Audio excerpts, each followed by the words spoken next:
Nothing has affected world consciousness and world development and world science more than what Africans did in Egypt. That is why it is deadly serious.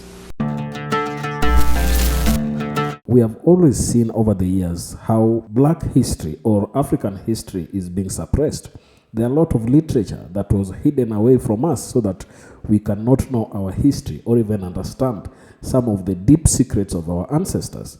We saw African scholars, people like Cheikh Ante Diop, come up and really do some deep analysis of issues like Afrocentricity. And because of their work, we are able to understand why blacks have been treated this way for quite some time. In today's video, we are going to focus on a scholar that I've always featured in this channel. That is Dr. Ivan van Sertima. He is a renowned scholar on African issues, and he has spoken quite deeply, especially on issues relating to ancient Egypt. We know that Egypt is the center of African civilization. Every civilization that we know about Africa has been linked to what we know as the ancient Egypt. And one question that has always been asked, those who live in Egypt today, are they really the true Egyptians? This has been disputed, and people like Ivan van Sertima have talked quite widely on this issue. So today he's talking on some very, very important issues relating to black history and how Africa that we have always been presented with is not the true Africa that we know. Let's watch this, then come back and share our thoughts together. My lecture tonight is based on a book which I edited, which came out just about 2 months ago, Egypt Revisited. It's more than a revisitation of Egypt the land, because Egypt the land is now controlled by non-Egyptians. I received a very serious letter from England a few days ago in which a gentleman who's been trying, along with other blacks in Britain, to establish the African origin of Egyptian civilization, submitted to me letters by the British Museum and others pointing out to him that very few Egyptians would accept that they're African. And I had to point out to him, but those Egyptians are not Africans at all. It is very important to understand that here in America, the American president is not a Native American. He's not indigenous to America. He's not an aboriginal or original American. Likewise, in Egypt, we are dealing with people who invaded Egypt around 638 AD, and very few of them have anything whatsoever to do with the Pyramid Age, with the remarkable achievements of the early Egyptians. We have to make a very clear distinction between the modern Egyptian and the ancient Egyptian. That does not mean that Egypt does not contain native Egyptians. When Sadat was here a few years ago, Sadat said on CBS, "I am a black man, and I'm the first true pharaoh in 2,000 years. Of course, it was struck off the air, but he repeated it in other places like to Jesse Jackson. Now, the battle is being waged fiercely, very fiercely, even though letters were sent to me about 2 years ago inviting me to join the UNESCO International Commission for Rewriting the History of the World. Every time a letter arrives, first of all, they sent to ask me for my vita, which I sent. Then they sent to ask me what journal, what issues, what areas, what dates, what periods I would be interested in, which I laboriously told them in great detail what areas I would be interested in. Then another letter comes half a year later from another person, another section, asking me what I would like to do. It goes on and on like that. There is profound resistance in the world to this. It is a very serious matter. And it has become a very serious matter now in the United States because there is a movement on in many parts of this country to infuse African and African American materials into the curriculum. Thus it is that more and more I'm being invited to speak to all white audiences who come there politely and hope that they will have a chance to contradict or to jeer, and then find that they have nothing much they can say that could contradict the evidence before them. It is amazing how little is known about the discoveries that have been made over the last 15 to 20 years. The big debate about this question arose in 1974 when for the first time Sheikh Anta Diop of Senegal and Théophile Obenga of the Congo came to the UNESCO to give their version of the story. This was the first time a world body, a world historical body, a world body set on historical reconstruction actually invited Africans to say something about their own history. It was a very important meeting. And in fact, with the death of Diop, we had mourned so deeply his passing, but we found a few months ago in September that his good friend and colleague Théophile Obenga visited the United States. And he had an opportunity to meet him in Washington, but just before he came, he submitted to me a huge book of about 800 pages in French dealing with the philosophy of the early pharaohs. This is a stunning book, and in this volume you have a translation in English, in beautiful English, by two remarkable women, Elizabeth Clemens and Irene D'Almeida, which tries to capture the essence of the work on the philosophy of the pharaohs. And the one thing that emerges, and emerges with great clarity, is the fact that the thinking of the early Egyptians is very African.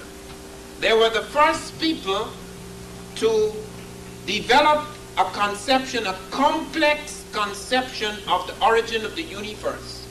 And it was no simple matter about suddenly God appeared and he just breathed on the water. It wasn't as simple as that. They actually talked about an aqueous state. They actually talk about the primal stuff of the universe, and they speak of this curious yerity, a strange vibration, perhaps through some explosion that occurs in this primal stuff that releases some peculiar latent consciousness which emerges as God, who then reconstitutes the primal elements of the universe and sets it on its course. Now this is as close to modern physics as anyone could come.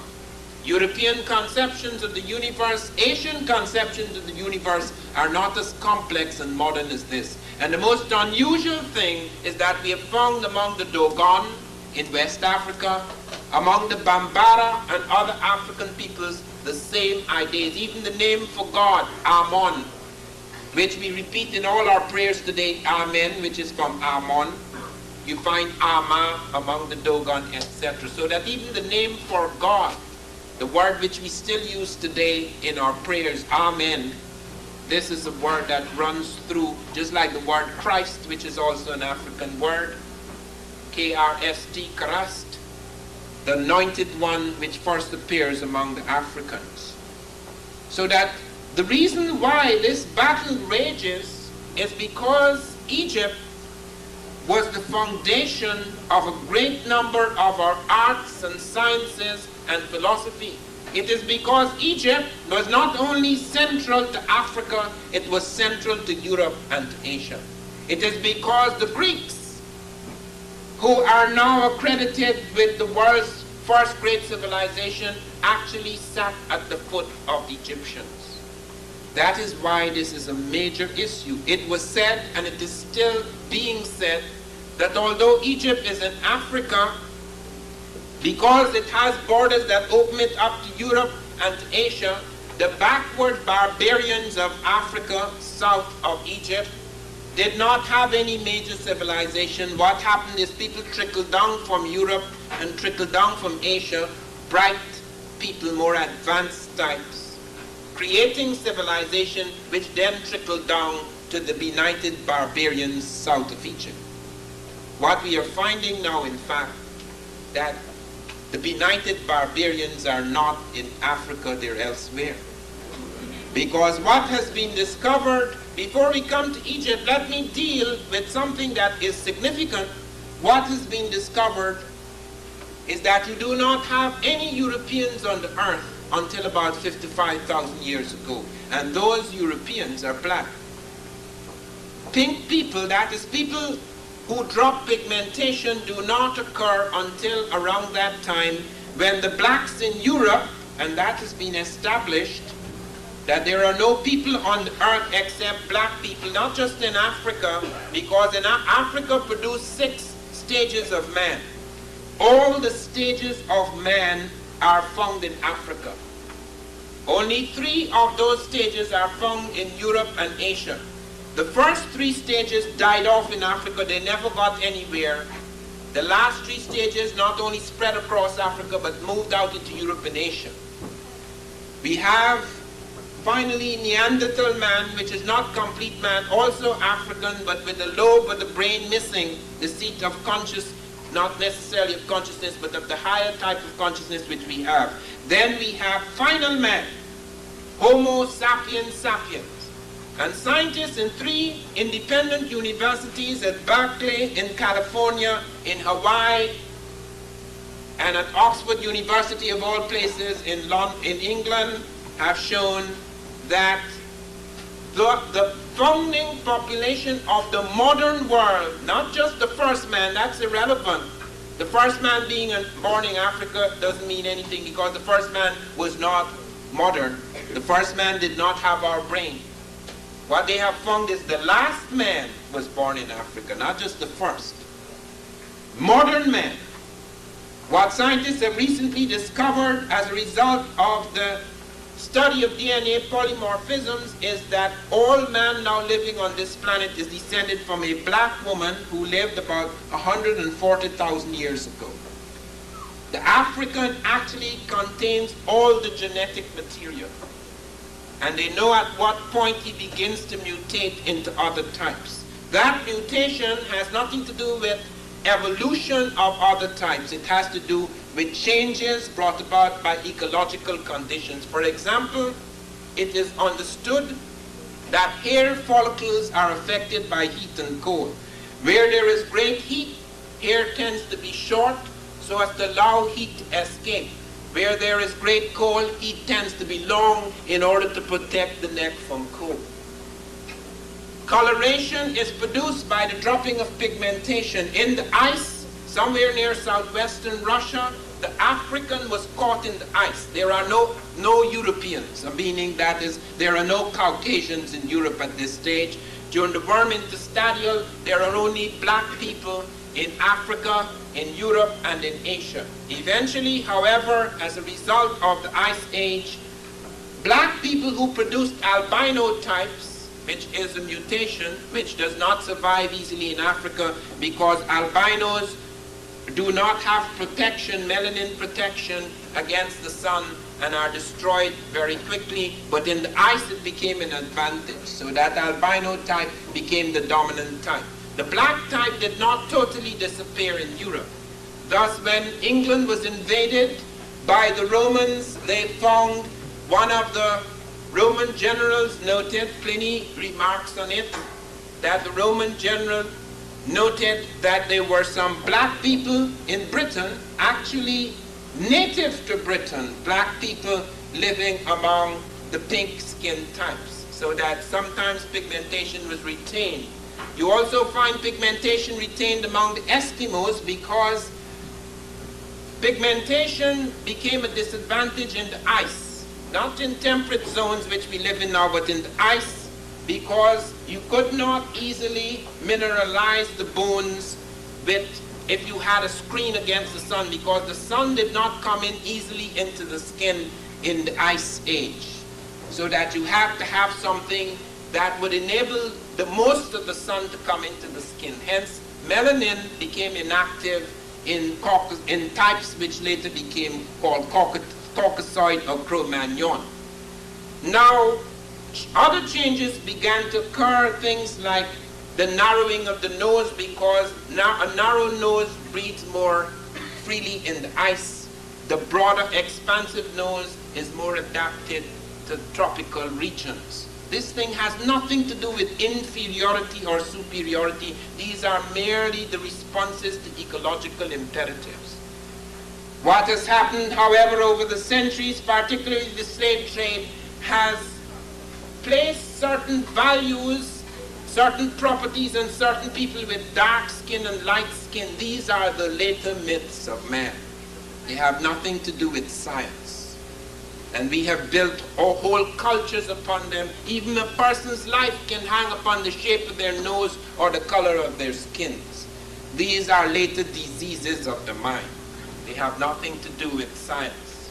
But the Egyptian thing was very serious because after the slave trade, it was assumed that black people were basically inferior. They had been conquered, their worlds had been shattered, their empires had disintegrated.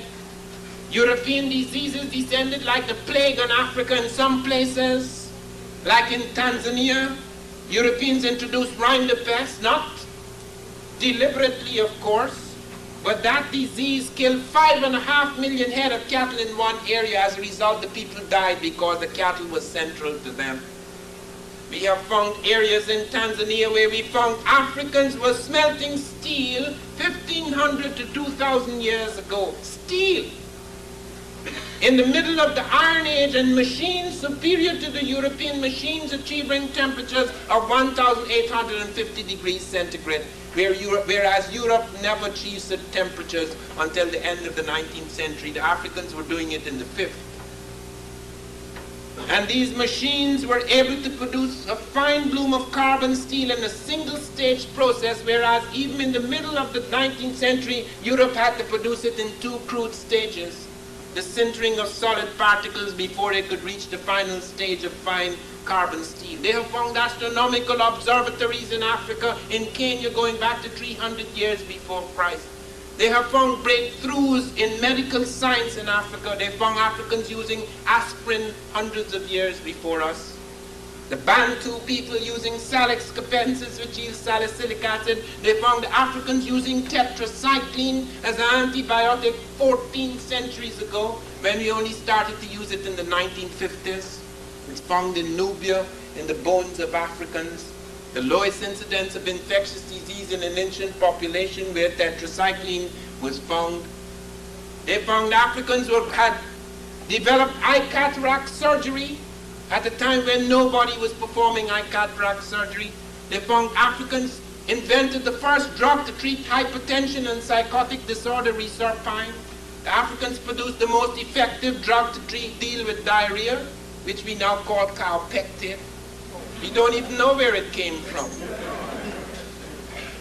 They found Africans had invented the vaccine long before Jenner, that the smallpox vaccine, a specific and complex vaccine, had actually come into America through the slave Onesimus. Cotton Mather, his slave master, reported upon it. They found that one of the most effective things in the early treatment of eye diseases, physostigmine, was created by Africans, and that in this country, African Americans synthesized physostigmine, which we're using for certain eye diseases. We don't even know about that. Even our Coca-Cola comes from the cola nut drink, the most famous drink in Africa, which is now the most famous drink in the world. It has a little more fizz in it. Coca-Cola company only learned recently that it had something to do with the Africans, just as the most famous cartoon character, that the first thing that hits you in the morning, Bugs Bunny, that's not a white bunny or a gray bunny, that was a black bunny. It comes the butter rabbit stories that came out of the Bantu in Africa that traveled with the slaves into the South. Picked up by Joel Chandler Harris and then changed by Walt Disney. And then whereas the animal, the major animal whom the rabbit outwits in Africa becomes Elmer Fudd. We can't even see it. It changes. There it is and there it's not. So much of our heritage has been borrowed and transformed by other peoples and claimed to be their own. But nothing, absolutely nothing, is more serious. Nothing has affected world consciousness and world development and world science more than what Africans did in Egypt. That is why it is deadly serious. I've been to places where I've spoken on Egypt, the classes, and the teacher is so nice because she thinks that when I leave, she's going to be able to break down everything I say. And then the students ask serious questions, questions which she thinks will embarrass me, she or he. And I answer it in a way I know she could not go back afterwards and unanswer it. And sometimes after the politeness, the assumption that you're going to go away and you're going to be embarrassed and all that, after the politeness comes the cold stare. hoping you leave very soon. I actually saw that. We went to speak at the Archaeological Society in New York. I will not name the specific place. And they invited me to dinner, and everybody was laughing and talking and so forth, trying to soften me up so that when I get on the stage I wouldn't be too militant. And then in the middle of the dinner, this archaeologist started talking about, you know, it's not necessary, it hasn't been decided yet that man was born in Africa. Probably he was born in Asia. And I put down my knife and fork.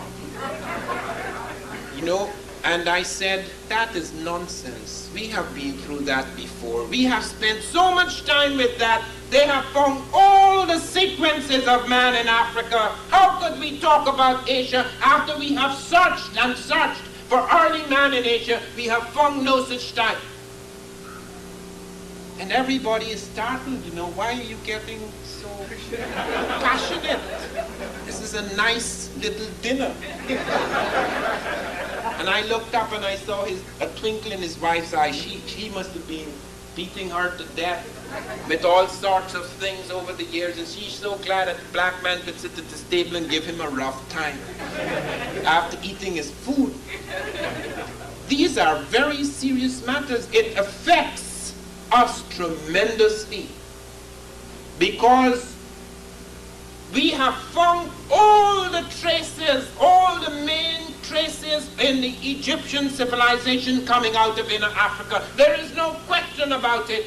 Sheikh Anthony Up and Theophile Obenga showed in lectures that went on for hours with great detail that the language of the Egyptians was an African language, that the so-called Semitic elements came in much later through the movement of other peoples.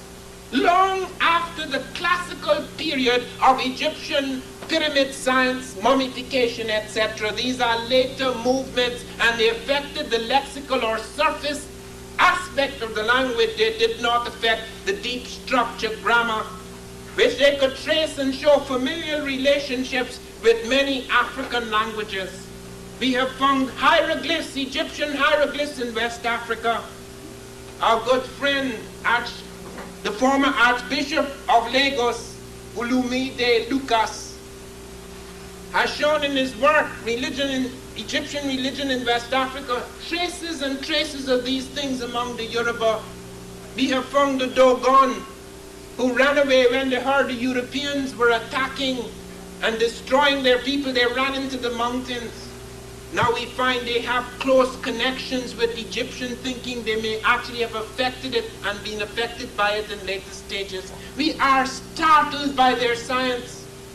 They have found things about the stars that our machines in space only found 3.5 years ago.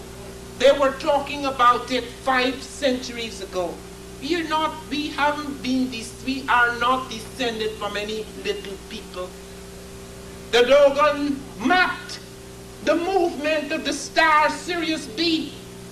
They only photographed that star in 1970. They danced the orbit of the star 5 centuries ago. The Bardos celebration begins 5 centuries ago.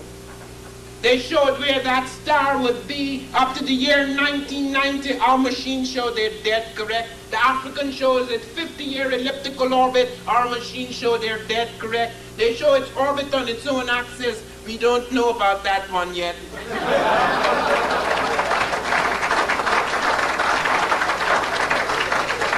They pointed an object flashing and darkening, contracting and expanding within the region of Sirius B. Do you know when we found that? 3.5 years ago.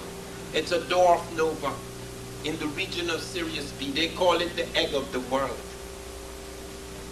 The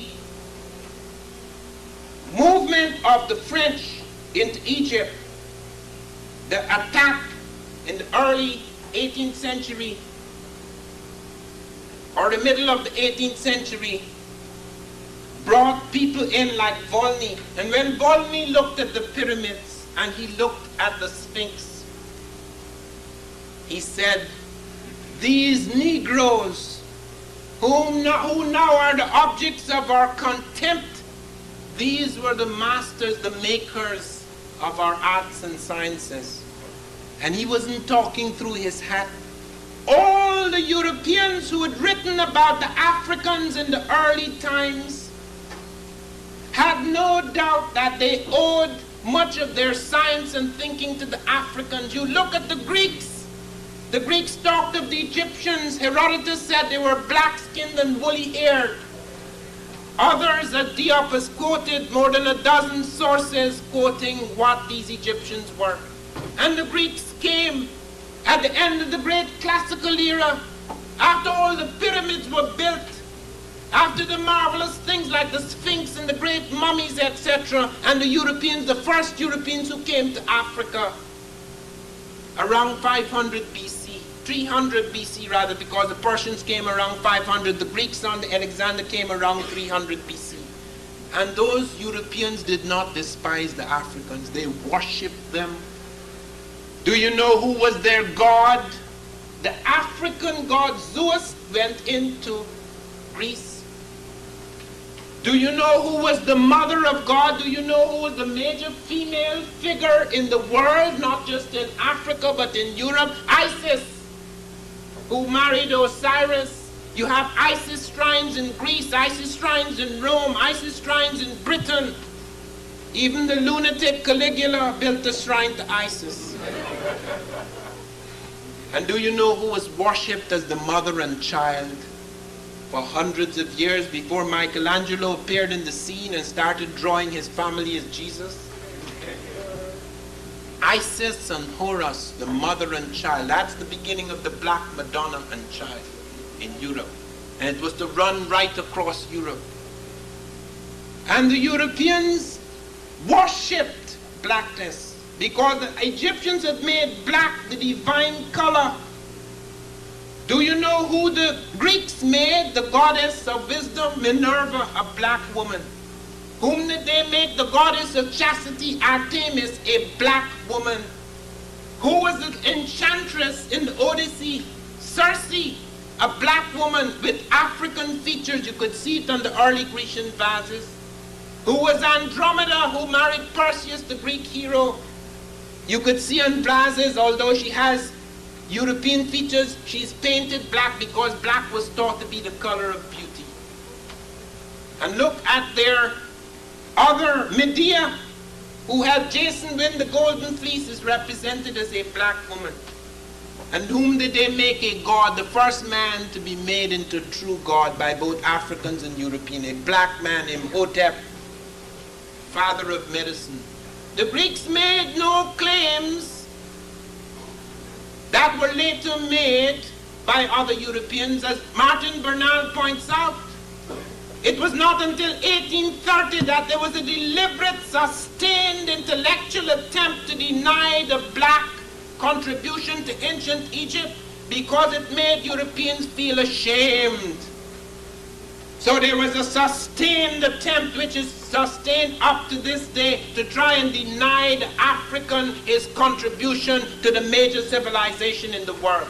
They've even argued that Mesopotamian civilization or Sumerian civilization precedes the Egyptian. It is not true.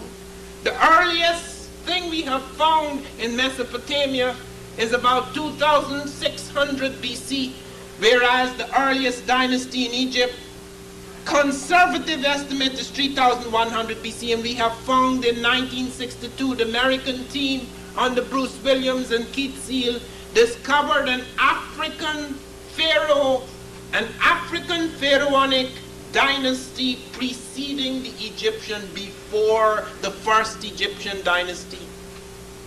And there at Tarseti, at a place called Kustal on the edge of the Sudan, they found that 12 black pharaohs reigned even before the first Egyptian pharaoh. And that all the major elements that were to be the foundation of pharaonic civilization in Egypt had been planted by the blacks. They found the palace facades that will later appear in Egypt there among the blacks. The palace erects there already among the blacks. The falcon god Horus, the sun, the Christ figure, already there among the blacks, 200 years before the first Egyptian dynasty. And if there was Horus, they had to be Osiris, the god figure, the male aspect of God, as Isis was the female aspect of God. And the Africans did not call God he. How can God be a he? He's a he and a she. He must represent the two aspects. And there they found all the animal symbols that were later to appear in Egypt. And there they found the crown sitting on the pharaoh, that an unmistakable shape, the crown that sat on the heads of the southern pharaohs that was later to sit beside the crown of the north when the Africans moved up into Egypt. And there above all, they found the hieroglyphs, the beginning of a writing system created by the blacks. As I have pointed out, when I was in England, I was taught that Africans were preliterate. I was told that they was missing something. They just had oral tradition. They just talked. And you recorded their talk, and that's all they had. They never wrote. I did not know that the English were preliterate. The English have no script, you know. The English do not have a writing system. We have English songs. English doesn't have a writing system. This is Roman. There are very few Europeans who have writing system. The Spanish do not have a writing system. Roman. The Germans do not have a writing system. Roman. The English do not have a writing system. Roman. How many writing systems are there in Europe?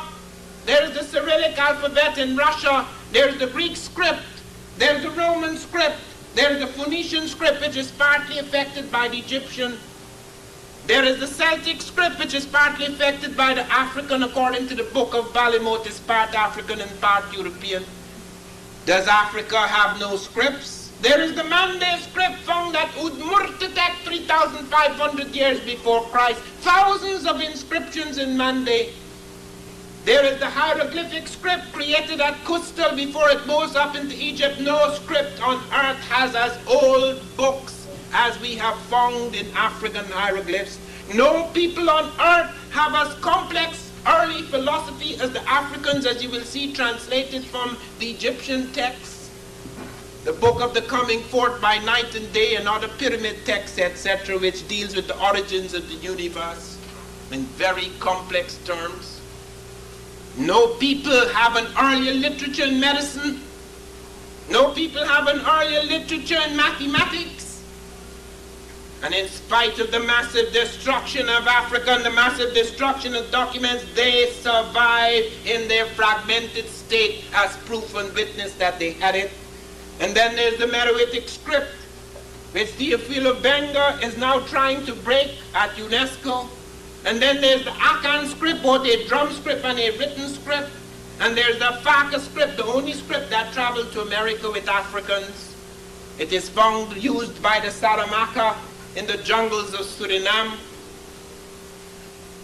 And then there are other scripts, the Himyaritic script, and even the Arabic script was invented in its first stages by Abul Aswan, an African. It appears in the diaries of Ibn Khalikan, page 663.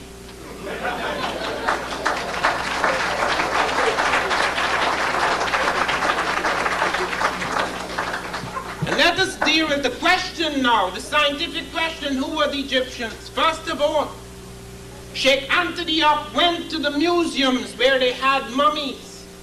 No people on earth survive. No people on earth have been preserved as long as the African. There is no European mummy, no European body that is more than 150 to 200 years. The Russians have recently caught up on mummification. The Russians have preserved Stalin. I think they have preserved Lenin too, I'm not sure. But they've preserved most of their recent leaders. When my prime minister died, president, etc., Burnham died, we sent him to Russia because we knew the Russians had learned the mummification system from the Egyptians.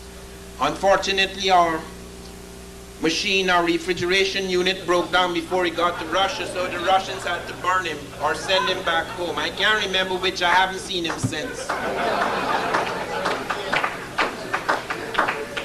But have the most well-preserved bodies on earth. I will show you when we come to the slides a black woman, an African princess in Egypt who died 4,000 years ago. You can still see her hair. You can still see her skin. You can still see her teeth. There is no such thing anywhere on earth. Nowhere in Europe can you find anyone preserved more than 150 to 200 years. So you can test the skin as Diop did. He took square inches of skin from the mummies in the Museum of Man and he put it in his lab. Sheikh Anta Diop was an extraordinary man. He went out to Paris and he worked in the most advanced nuclear lab in Europe under Frederick Julio Curie, who was the son-in-law of the couple who invented or discovered radium. He built the first radiocarbon lab in Africa. He told me when we were in London, he said, "Van, I actually saw the mummy of Ramses II. Very black as I am." And Sheikh Anta Diop was royally black. And he said, when he came back from the experiments in Paris, he was so gray. They pumped him with far more gamma rays than was necessary. Even then, he said it was still possible to get the melanin content in the skin. And when he asked them permission to do it, they said, no, it would destroy the mummy. 1 square inch. And yet all these scientists fooling around with the mummy. Then Sheikh Anta Diop brought up a very serious question. He wrote me and said, do you know we have found something in the body of Ramses II that supports your theory that Africans were in America before Columbus? Do you know we found tobacco in his belly? And I wrote him back and said, no, that's not a proof, because it's just an assumption that tobacco is American, because I have shown that tobacco was both African and American, and the Nicotiana tabacum is American, but the Nicotiana rustica is African. Could you test the tobacco, please? He went back and asked them for the tobacco. No, sir, don't touch anything here. But do you know what happened? Everybody stopped working. Not a word. 48 labs in Europe involved in studying Ramesses II, and everybody suppressed their reports. They sent around a rumor in Egypt to say they're not sure that that's the body of Ramesses II anymore. I got the Egyptian Minister of Culture sacked, so I'm told, a few months ago when we had this big fight in Dallas, because when we were trying to establish this Egyptian issue, they have these big things in the museums, and there's no relationship to blacks at all. And we made a big issue about it, and this clown, who should have kept his mouth quiet, jumped up and said that Egypt is beyond black or white. They have nothing to do with that. We have nothing to do with that. His grandfathers, as if he has anything to do with the native Egyptian who created this incredible thing. And the Greeks knew what they were dealing with. They saw them. They were not guessing. They saw these people. They fought with them. They conquered them. They lived with them. They admired them. They took from them. Every major Greek scholar went to study in Africa, as today I, out of my shattered and fragmented world, must go to Europe, both to learn and unlearn my lessons. Then in that time did the Greeks go to Egypt. Thales of Miletus, Democritus, Pythagoras, Eudoxus, Anaximander, Anaximenes, Heraclitus, they all poured into Africa to study. Pythagoras, according to Isaac Newton, the great European scientist, spent 22 years studying in Africa, as much time as I spent in America. 22 years. Then he comes back talking about the Pythagorean theorem, the thief. And then he goes and helps build a medical school at Kos, and the harmony of opposites comes out of the Egyptian system, the hot and cold treatments. And Isaac Newton pointed out that the Africans prefigured him before he reached that synthesis of the sciences. He said the Africans knew about gravity. Nobody even thought about gravity. The Africans indicated their knowledge of gravity by talking about the harmony of the spheres. They knew certain things were kept in a certain position because of gravitational fields. And he said the Africans even knew about the atom. They didn't know about atomic fission or fusion, but they knew of the atom as the building block of the physical universe. They called it the monad. And even though they had certain mystical notions about it, they knew it as the building blocks of the physical universe. And we heard something astonishing in Washington a few weeks ago when Theophilo Benga, the head of Bantu Studies in Brazzaville, came here. The true successor to Sheikh Anta Diop, do you know what he told us? They have found a manuscript in the British Museum that showed the Africans were already talking about the speed of light. Nobody thought of light as a traveling force. They saw it both as waves as well as particles. Do you know that is recent in our science? To see light both as photons, particles as well as waves. They were talking of light as waves and particles. And they talked about the speed of light traveling millions of meters per second. Do you know what that means?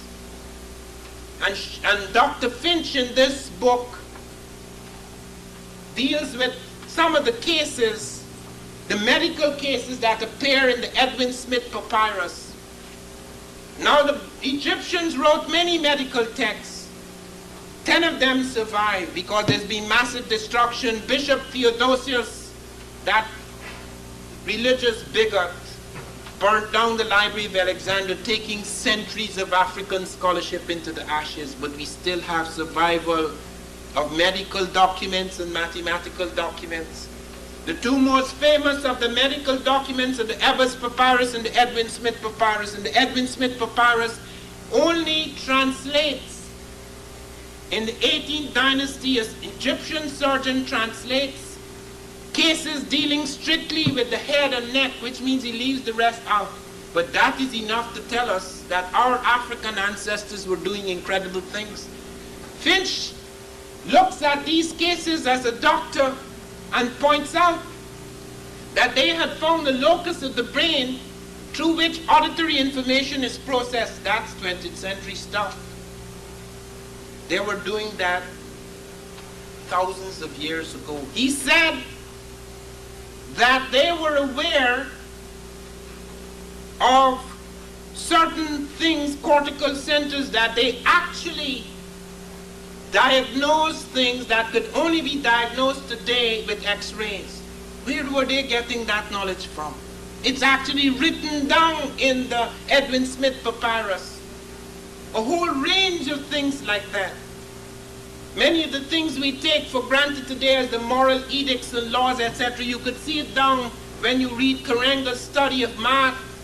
You could see how the Africans already written down these things. And here today we live in the shadow of the world, making apologies for ourselves, when we have given so much to the rest of the world. I would have given so much if 20, 30 years ago I knew about this. I lived in such anguish in my 20s, so ashamed of having African blood, as so many of us have had to grow up. Making apologies for being in a world that we did not belong, a world controlled by others. And that was all right because one can live in captivity. That doesn't matter so much, but to know that one's mind is imprisoned. To know that even when you allow people freedom, the oppression of the mind is so great, their ignorance of themselves and of what they have done and what they belong to, their connections are so shattered that they feel like non-people. That is why we go back to this history, because it makes us whole again.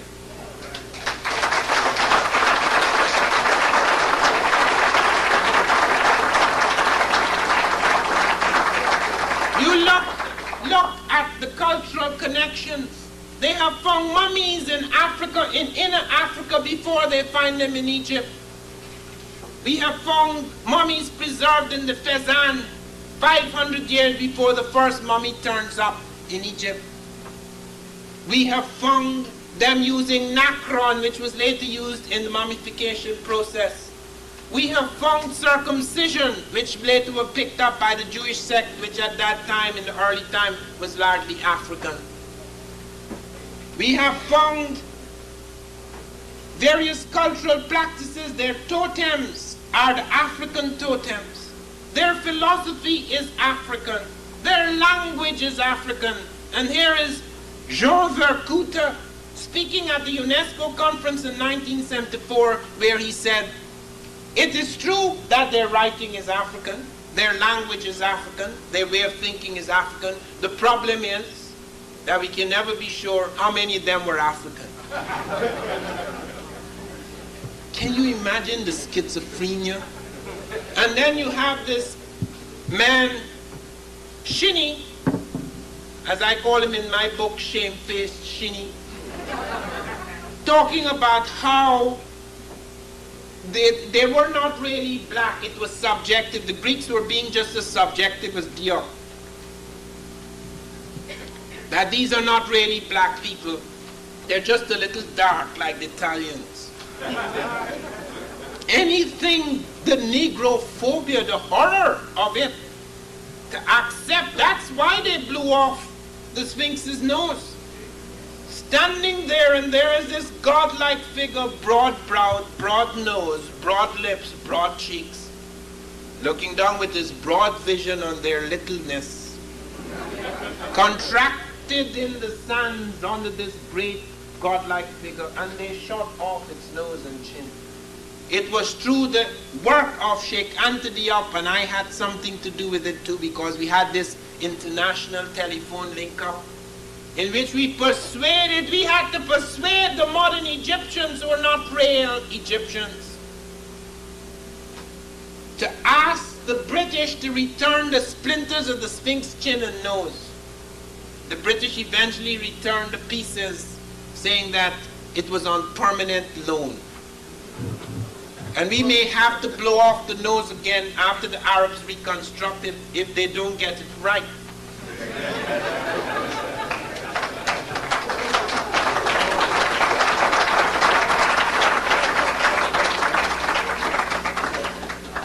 People said that these are a red race. They're not really Africans, they're brown Mediterraneans. Why? Because the Egyptians had a habit of coloring red, putting red ochre on men and yellow ochre on women. And nobody seemed to realize through anthropology that the Africans had been doing that for thousands of years. Red represents vitality, so you put red ochre on men. Yellow represents fertility, you put yellow ochre on women. It doesn't mean the women are yellow and the men are red.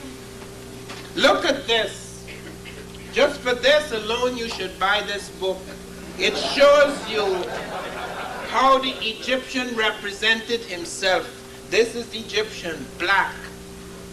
This is the Indo-European or Caucasian.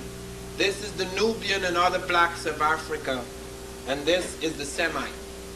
He makes it quite clear. This is the one that survives the centuries, where he paints it clearly, because now he's not dealing with symbolic colors. Since he's representing all the races, he wants to show you in minute detail who is who in his world.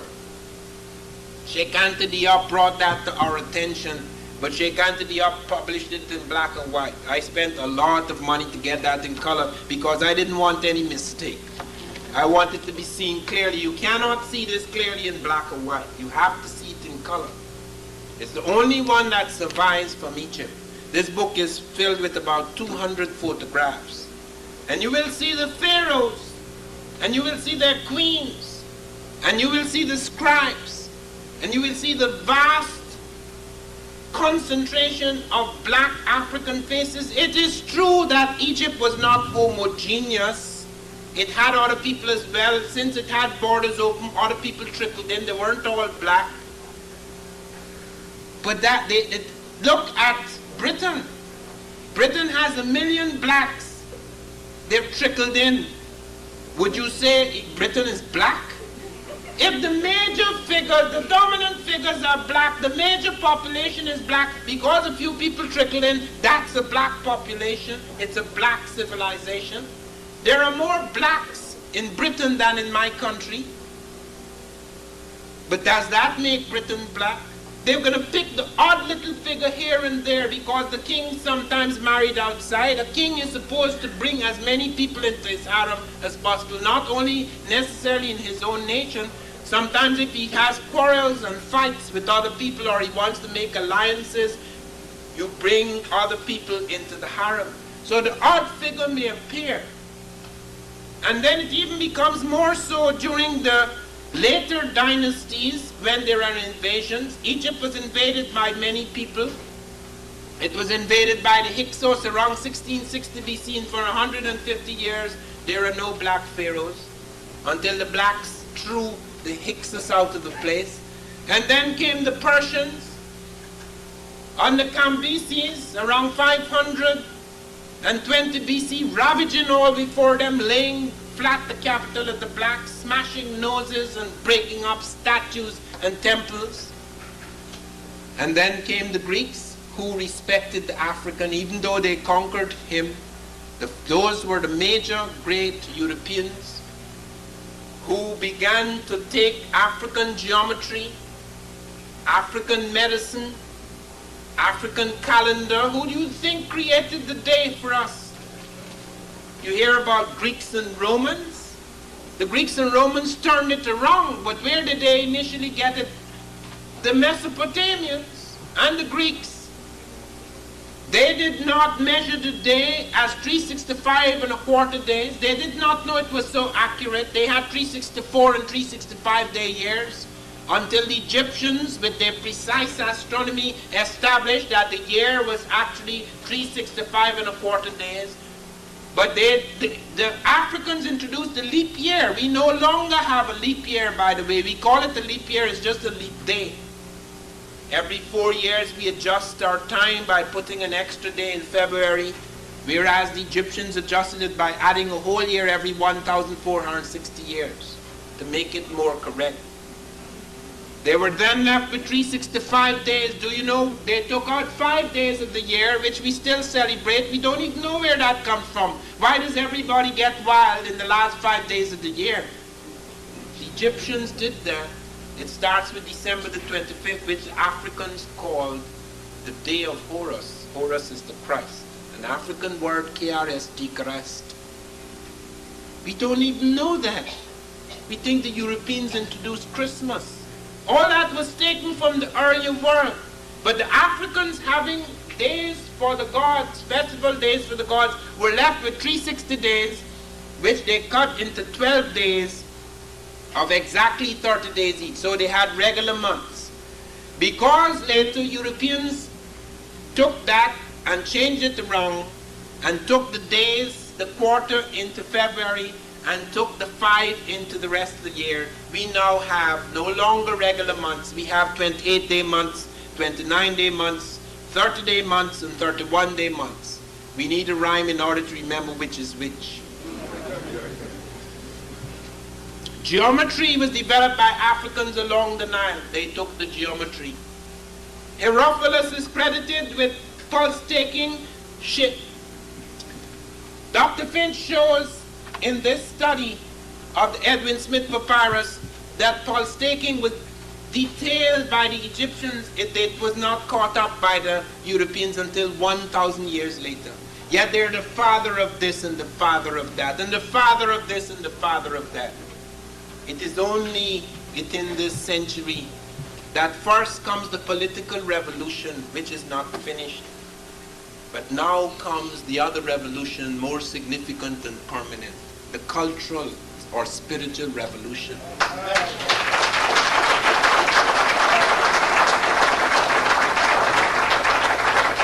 And it is important to note that these two things have to go hand in hand. We cannot advance merely by shouting big black slogans, because you may be big and black, but you may have nothing in your head.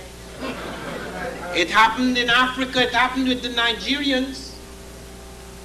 Strong, powerful nation, oil and all sorts of things. seized power. And what they started doing, building all sorts of incredible white elephants. They could have transformed Nigeria.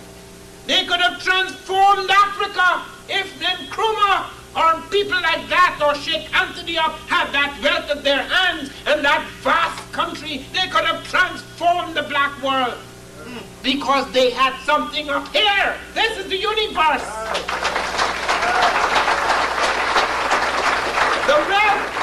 The wealth of a nation is not enough. You can only transform the world if you have something in your head. It's not enough to have power.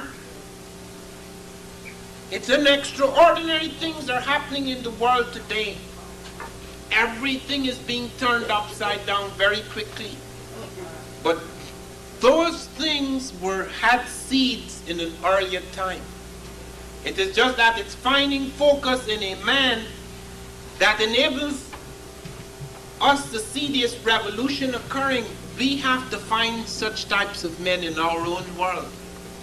Okay, it doesn't stop there because something revolutionary is beginning. We are finding things in Africa every other month that is startling. It was reported to Dr. Finch. They found a cobbled road in the Congo 50,000 years. We don't even know what to do with that. They found a mine, mind you, in Zimbabwe, I think it was. They found a mine that is 43,000 years old. It's in southern Africa. I'm not sure it's in Zimbabwe. It's somewhere in southern Africa. They found a mine that is 43,000 years old. It doesn't prove that Africans were smelting metals at that time. No, but they had dug a deep pit far, far below the ground with underground chambers to mine hematite and specularite. We have found things that startle us. The Russians informed me that they had found perfectly ground spherical crystal lenses in ancient Egypt, indicating that our people had already got lenses. That may explain how the Dogon were able to make certain observations in the sky. Observations that startle us because for their time, it's amazing that they had such precise calculations. The Egyptian thing makes us aware of so many things. When you look at the great dynasties, you look at the breakthroughs, the advances that were made in that time. You look at the pyramid, for example. Let me close on that. The Japanese tried to build a pyramid in 1978. It was a disaster. Now we credit the Japanese with all the fine technological knowledge. But do you know what happened to the Japanese? The Japanese said that we first are going to try to break the stone up in the quarries using bronze, the bronze tools that Egyptians had in that time. Sheikh Anta had told them clearly that these Africans were not using copper and bronze tools when they were building the Great Pyramid, because you cannot cut granite with those tools, and that they had actually found an iron hoe. In the interstices of the pyramid, they found Tutankhamun's bed made of iron. They said, no, Tut got this bed from outside. Probably got it out of Asia. So the Japanese tried to cut the stone, the tools broke. Do you know what they end up doing to cut that stone? They had to use air jackhammers to cut the stone. Then after they used 20th century air jackhammers to cut the stone, they put it on the barges to bring it down the Nile.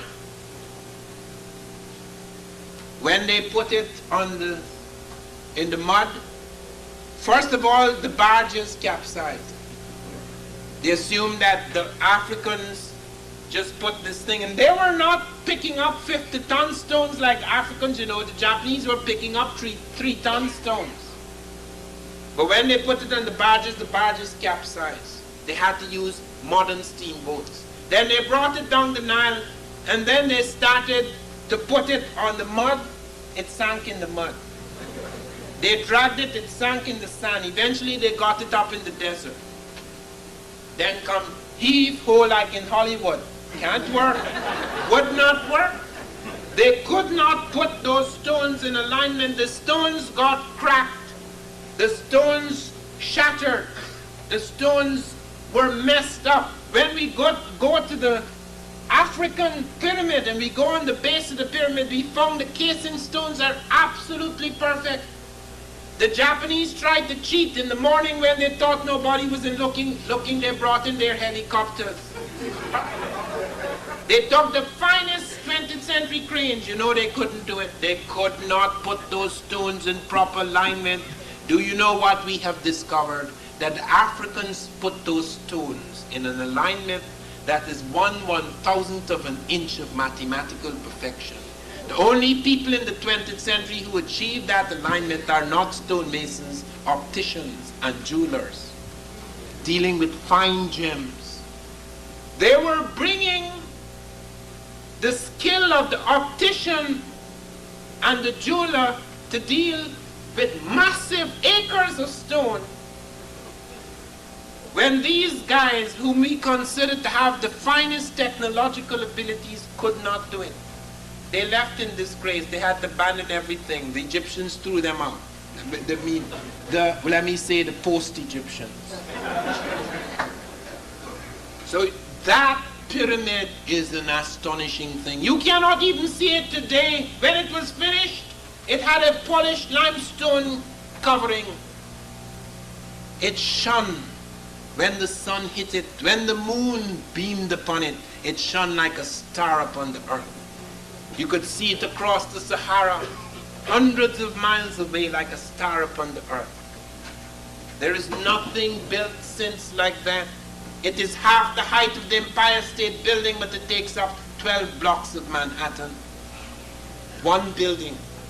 It is so large that the stones that were put in that pyramid, if it were cut into 1-foot cubes, it would circle 2/3 of the belly of this planet.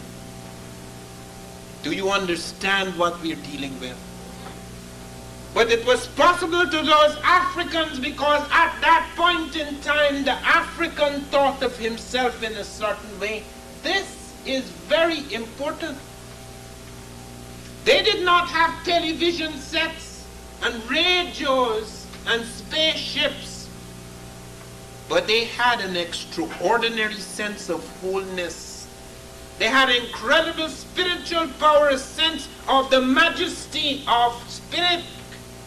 So they attempted things that would daunt any people before or since. My wife and I went to Egypt last year, and we went to see the quarries at Aswan. That is what I wanted to see more than anything else. I wanted to see the obelisk they abandoned at Aswan. And I went down on the ground and I could not understand how could they abandon this. It must have been a hell of a thing to cut it. It looks like if it had been cut by lasers. And I had to search, I had to ask, where is the flaw? Why did the Africans abandon this? The flaw was so minute it would have taken several hundred years for it to show. But we had to be perfect. We couldn't deal with mediocre stuff. We didn't want to put up something that would be gone in 100 or 200 or 300 years. It had to last forever, as the pyramid, as has so much that the Africans have built, including the human body whom they preserved for thousands of years. We were not satisfied in that time with mediocrity, as today we are. Oh, it doesn't really matter, it's a black thing. Let's do it how we please. We talk about time, colored people's time. When we created the clock. We created the water clock and the sun clock and the shadow clock. Even Galileo used the African water clock in his experiments. Even in this country, the man who first developed a major clock was Benjamin Banneker, a black man. And we moving about is this. The only marvelous thing that we could bring to the culture is to show that we don't respect time. When time is the very center of disciplines, is the very center in the restructuring of man. Now we can't go back thousands of years to this civilization, but consciousness is not does not have time. Time is a fiction. Time is arbitrary. Time is made by us. What we can go back to in consciousness is an awareness, a consciousness. This universe, consciousness, does not have limits in time.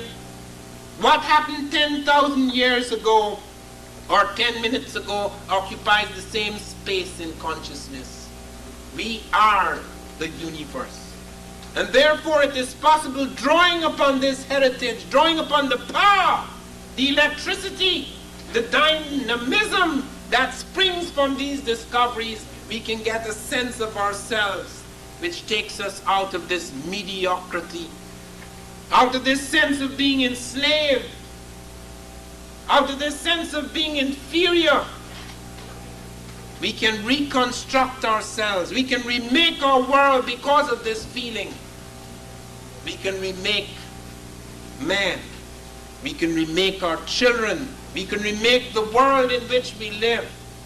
Because drawing upon history, drawing upon the past, we recreate the quality of the present and thereby project ourselves into a totally different future.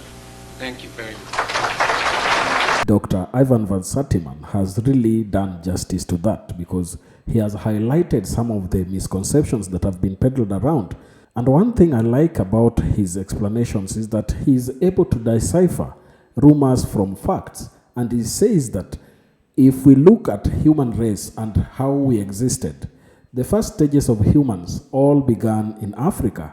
It is good to note that the differences that we have, for instance, in skin color, or even the type of noses that we have, or even the hair texture, it's not because there is a race that is superior to another. All these are ecological mutations that humans developed to enable them live in their places and survive in such kind of places. And one thing that all of this points out to is the fact that a lot of African or black history has been suppressed by the matrix, as I would call it, because there is a sense in which our history is being hidden from us, and that they do not want us to know who we are, how we came into existence, and all that we do. For instance, you see a lot of our artifacts being hidden in museums within European countries.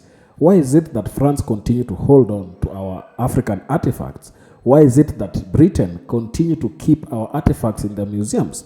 Because they know these artifacts held a lot of history for us, and they don't want us to know our history. So it is quite important to note that the separation of African and black history by European and Western powers has a long, complex history rooted on colonialism, slavery, and systemic racism. This separation was an intentional act used to establish and maintain economic, political, and cultural dominance over Africa and black populations across the world.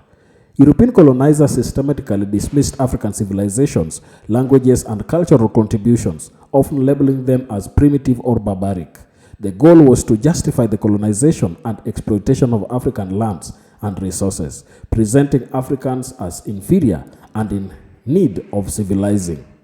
This narrative erased the rich histories of African empires like Mali, Ghana, and Songhai, which were known for their sophisticated systems of governance, advanced knowledge of medicine and mathematics, and vibrant economies.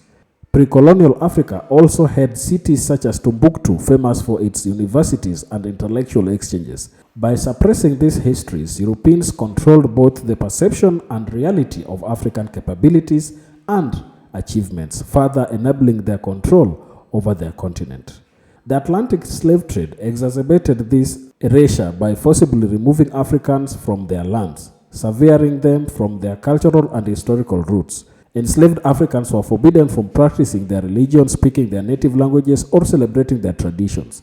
Slaveholders and white supremacist systems in the Americas created the perpetuated derogatory stereotypes about Africans, portraying them as uncivilized or incapable of progress.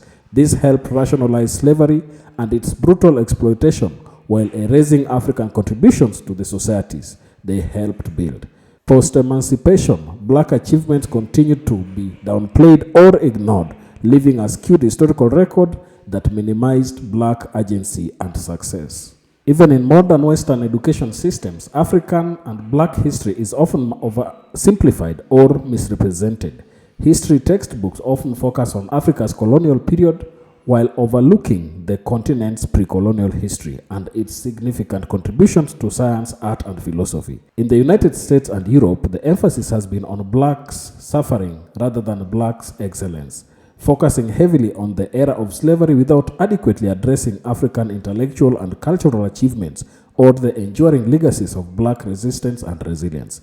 This deliberate separation has led to a lack of understanding of black history and African contributions, a gap that modern black historians, activists, and scholars are working to fill. By recovering and celebrating African and black histories, these efforts are reclaiming narratives that affirm the agency, achievements, and contributions of black people worldwide. So we are able to see that there is a concerted effort for black history to be suppressed, and the works of people like Cheikh Anta Diop have really helped awaken the spirit of Africans and make them know who they are and understand their sole purpose within the society.